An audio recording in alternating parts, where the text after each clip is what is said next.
আসসালামু আলাইকুম প্রিয় দর্শক, আপনারা যেখান থেকে দেশ কিংবা প্রবাস থেকে যেখান থেকে আমার এই ভিডিওটি দেখতে পারতেছেন, আমি সবাইকে জানাই আন্তরিক শুভেচ্ছা এবং অভিনন্দন। তো প্রথমে বলবো, আমার ভিডিওটি না টেনে আপনারা সম্পূর্ণরূপে দেখবেন, তাহলে বুঝতে পারবেন। কিছু ঘাস নিয়ে কিছু কথা বলবো। এই যে আমি একটি ঘাসের জমিতে এসে দাঁড়িয়ে আছি। এই ঘাসটার নাম হচ্ছে ইন্দোনেশিয়ান স্মার্ট নেপিয়ার ঘাস। গরু ছাগলের একটি প্রিয় ঘাস। এই ঘাসটি যদি আপনি জমি চাষ করে যদি একবার রোপণ করতে পারেন, একবার রোপণ করলে কমপক্ষে 5 থেকে 6 বছর পর্যন্ত আপনি এই ঘাসটি গরু ছাগলকে খাওয়াতে পারবেন। এই ইন্দোনেশিয়ান স্মার্ট নেপিয়ার ঘাস গরু ছাগলকে খাওয়াতে কোনো প্রকার মেশিনের প্রয়োজন হয় না।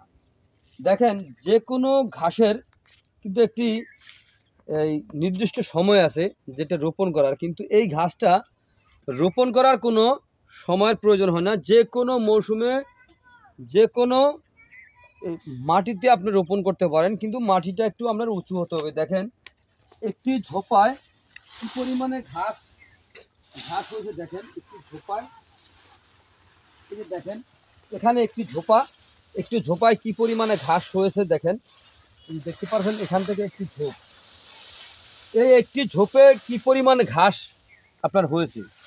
এই ঘাসটা হচ্ছে আপনার নরম পাতাযুক্ত ঘাস। এই ঘাসে কোনো বিচি হয় না, এই ঘাসে হয়ে থাকে কাটিং হয়ে থাকে।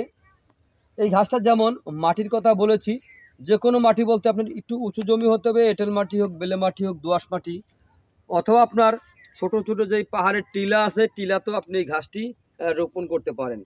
অথবা যে সকল জমিতে আপনারা জোয়ারের পানি ওঠে আবার ভাটার দিকে চলে যায়, এরকম জমিতেও আপনি রোপণ করতে পারেন। কিন্তু যে জমিতে পানি আটকিয়ে থাকে, এরকম জমিতে এই ঘাসটা রোপণ করা যাবে না। এই ঘাসটা আপনি কেন খাওয়াবেন গরুকে, দেখেন, অথবা ছাগলকে? এই ঘাসটা খুবই ভালো, রসালো ছাদযুক্ত ঘাস, নরম। এই কারণে এই ঘাসটি কিন্তু গরু, ছাগল, ভেড়া, মহিষ সকল গবাদি পশু এই ঘাসটা কিন্তু খেয়ে থাকে। ছাগল কিন্তু এই ঘাসটা গরুর পাশাপাশি অনেক বেশি পছন্দ করে থাকে। এই ঘাসটি দেখেন কত সুন্দর, আপনার পাতা আপনারা দেখতে পাচ্ছেন। তারপরে আমি একটি ঘাস আমি দেখাচ্ছি। এই ঘাসের কাটিংগুলি কীরকম হয়ে থাকে, এই ঘাসের গিটগুলি কীরকম হয়ে থাকে, আমি একটা কাটিংও দেখাচ্ছি আপনাদেরকে। এই যে দেখেন, আমি এখান থেকে ভাঙলাম, ভেঙে দেখা যায় যে শুকনো যে পাতাগুলি দেখতে পাচ্ছেন, শুকনো পাতাটা, এই শুকনো পাতাটা কিন্তু গরু সম্পূর্ণরূপে খেয়ে থাকবে। এই শুকনো পাতাটা দেখেন, এই শুকনো পাতাটা গরু কিন্তু সম্পূর্ণরূপে খাবে। আর এই কাঁচা যেই পাতাটা, এই পাতাটা কিন্তু আপনার ছাগলে খাবে। আর নিচে যেই গিটগুলি দেখতে পাচ্ছেন, গিটগুলি, এই যে আমি গিটগুলি দেখাচ্ছি, এই যে দেখেন, এই গিটগুলি কিন্তু গরুর সামনে দিলে গিট কিন্তু আপনার গরু সম্পূর্ণরূপে খেয়ে ফেলবে। এটাই হচ্ছে সেই কাটিং। এই যে দেখেন, এই শুকনো পাতাটা রাখলাম, এই যে দেখেন কত সুন্দর দেখতে পাচ্ছেন গিটগুলি। এগুলো সম্পূর্ণরূপে শিকড়।